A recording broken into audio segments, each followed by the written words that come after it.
Hello, welcome to the next installment of our series on examples of faithful seniors in the Bible. We looked at Caleb in our last video. We looked at the ways that he uh, stood up and followed God wholeheartedly, and the ways that um, Israel benefited from his memories and the way that he stood up. So if you didn't get a chance to check that out, um, you should be able to find the link on on the YouTube channel. But today we're going to look at Joshua. We mentioned Joshua a little bit as we're looking at Caleb. There, the big event that most know from Caleb's life involved Joshua too. He was one of the spies that went in to check out the land, and one of the two spies who stood up for what was right, stood up for what God said they were able to do. But unlike Caleb, we have a lot of information about Joshua's life. Joshua's life spans 5 books of the Bible. It's more than Moses, more than David, more than Jesus. We see his life going all the way back to Exodus 17.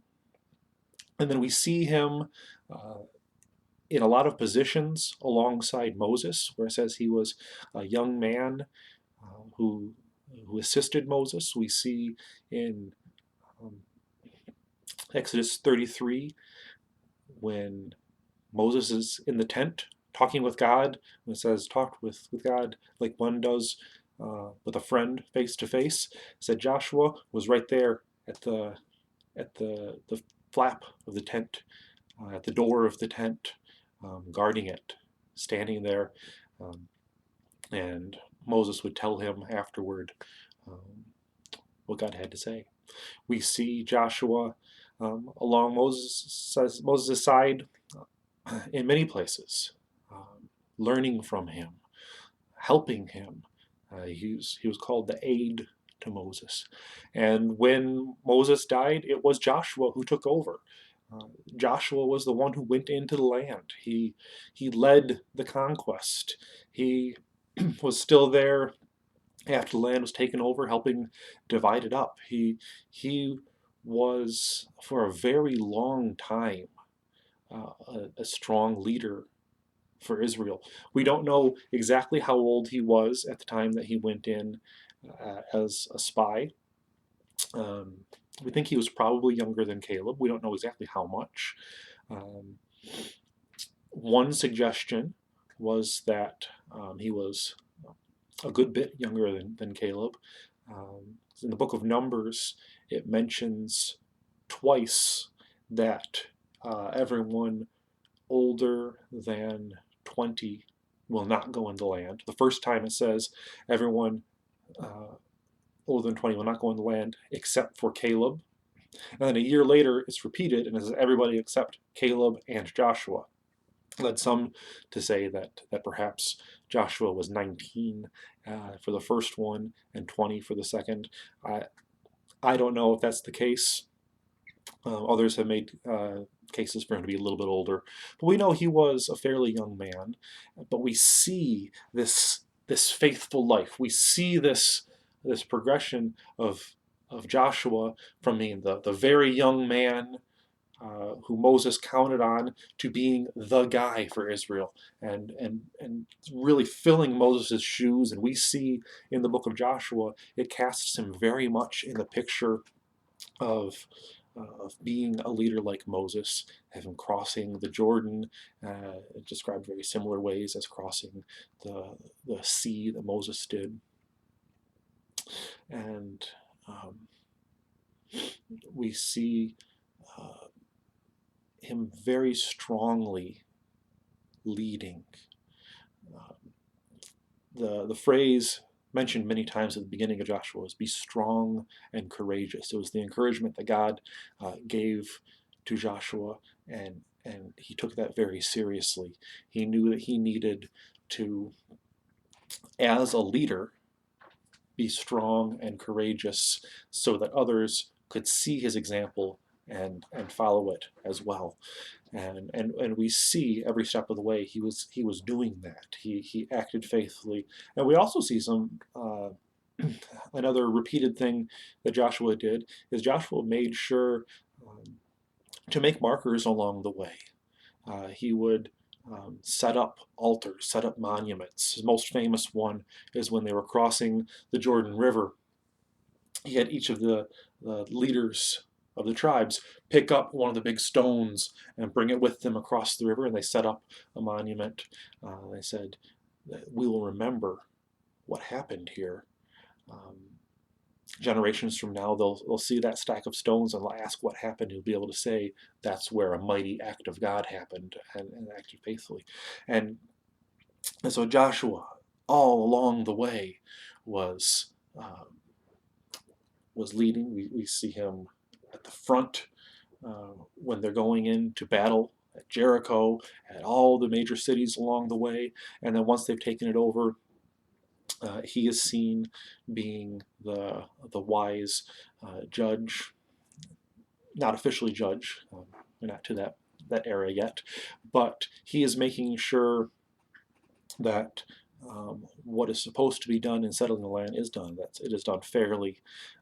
You see him, like you saw with Caleb. Caleb said, Moses made me this promise. Joshua made sure the promise was carried through. We see him making deals with tribes, saying, if you will stay and help this part of the conquest, you may then go across the Jordan and settle over there. He has a lot of the very, very boring sections of Joshua. You could sugarcoat it, but most of that book is boring as they're settling. But it's also important. It really mattered to the nation and what they're doing, and Joshua was there at the center of it all. And then, all of a sudden, Joshua was old. Following chapter after chapter of making decisions to divide up the land and put God's people in a position to flourish, and he's been setting it all up, and then the work is done. In Joshua 22, Joshua makes a deal with the last of the tribes to go to their land. He thanks them for their aid to the rest of the nation. And very much in Joshua style, they set up an altar to serve as a witness to God's blessing. And the next thing you know, bang, time passes. And Joshua is old. Very old. Probably 110 or close to it. We don't know how much time passed between chapters 22 and 23, but in the span of a verse or two, Joshua goes from the leader of the conquest, warrior for the Lord, to I am old and well advanced in years. That fast. Does it sound familiar at all? Anyone caught off guard the first time that someone said something about seniors and then you realized they were talking about you? Has it been strange for anyone in recent weeks to hear everyone refer to you over and over again as an at-risk demographic? You know, maybe you were just getting used to the empty nest or thinking about retirement around the corner, and you turn on the news and someone thinks the best picture to represent your age group is an old woman with an oxygen mask on or hooked up to oxygen. You know, when did that happen? Where did it go?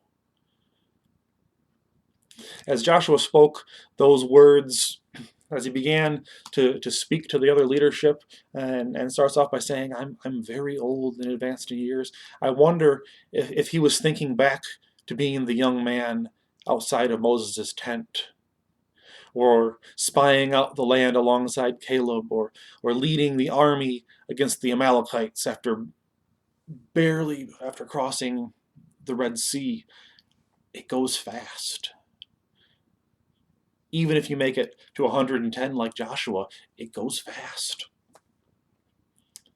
And so now suddenly an old man, we mentioned in the Caleb video that these were the two oldest men in Israel because of their unique circumstances of being the only ones who came out of Egypt and went into the land. He stood in front of the leadership of Israel, and then right after that he stood in front of the collected nation. And what did he do? He did what he did all along. He stood up for his God. He stood up for what was right. He called the people to think back to all that they had seen. He talked about coming out of Egypt.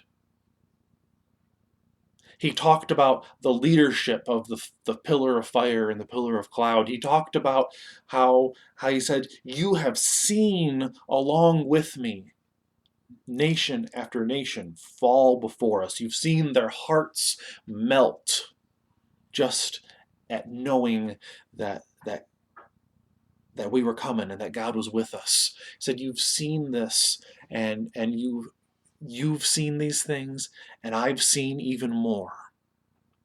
He said, I've seen a generation do the impossible with God's help. When we spied out the land, we said those people were giants, and we looked like grasshoppers in their eyes, and then we came into the land, and they were the ones who got squished. He said, I've seen a nation do the impossible, and I've seen generations throw away their future in defiance of God. Joshua watched the other people his age and his parents' age and his grandparents say, we made our choice, and they died in the wilderness. He said, I stood up when they didn't. And I've seen the others who did eventually stand with me be blessed beyond belief. He said, I can't make you follow God. I can't force you to do it. There are laws. There's the law. I can't enforce that. I can't make a single one of you follow God if you choose not to. But he said, I have lived a long time, and I promise you, it's worthwhile. I promise you that from all of the things that I've seen, all the things that happen in your lives and in my life, it's worth it. So he stands up and he makes that famous statement, choose for yourself this day whom you'll choose. As for me and my house, we will serve the Lord. And here is one of my favorite things about Joshua. Yeah, he was the warrior. He did some incredible things. But what I see in Joshua at the end of his life here, as he stands up and he makes these proclamations and he talks about the history and he says, choose, but know what my choice is going to be. One of the coolest things that I can say about Joshua, and that I pray someday can be said about me, is that when he said that, there was not one Israelite there who doubted that Joshua meant what he said. They had seen Joshua's life. They had seen his faithfulness. They followed him. They knew what he was about. They had seen him there their entire lives and knew that when Joshua said, I will follow the Lord, they could trust that. In time, the record of his actions stood as a witness to all, just like those monuments that he liked to build. His life was a witness to his faithfulness, and a witness to the God who was worthy of that faithfulness. We only get so long, but we can make our mark along the way. I can point to incredible seniors in our churches, the ones that I've seen growing up and the ones that I still see, that I can point to as figures like Joshua, who I have seen my entire life. And I can say, I know that this person believes what they say, because look at them. For all of the time that I have been alive, I've looked at that person, and their actions have been consistent with what they say. Their actions show their faithfulness. I've had the blessing of growing up in the similar area to similar churches, same churches as my mom did, and we've laughed at times where I've talked about some of the older members of our congregation, and she says, "I remember that person being old when I was a kid," uh, uh, and we would share in these observations that we've seen the same things. She said that was a senior worth listening to and deserving of our respect and our honor. And I said, I've seen the same thing.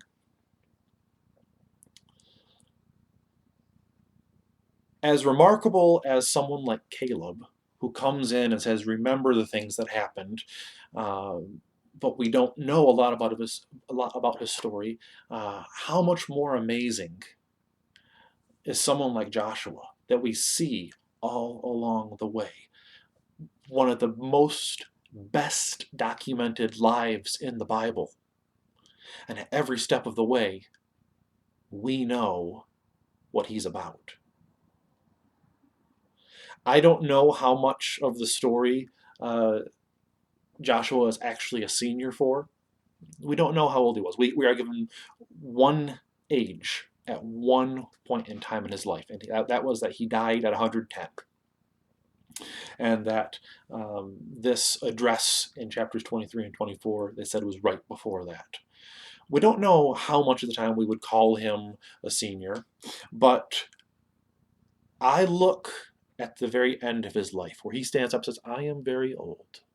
I am advanced in years. And I'd like to share with you what matters.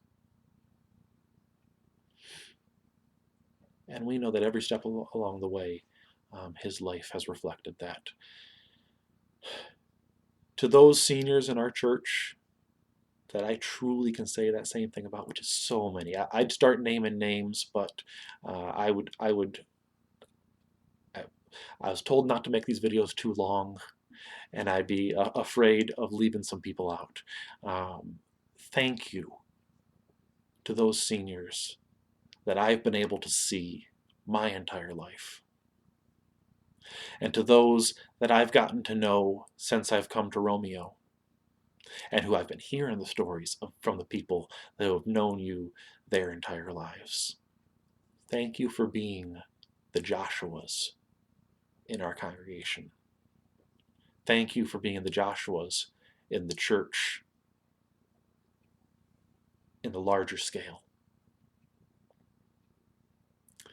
We're going to keep going on this video series about seniors. The next video will be about two individuals that we know a lot less about, but this will be our first in the New Testament. We're going to look at Simeon and Anna, who have very brief interactions with Jesus when he was a baby, and maybe see if we can gain some insights from what the Gospel of Luke has to say about those two. Until next time, I leave you with the words of a New Testament writer who referred to himself as the elder. 3 John says, I hope to see you soon, and we will talk face to face. Peace with you.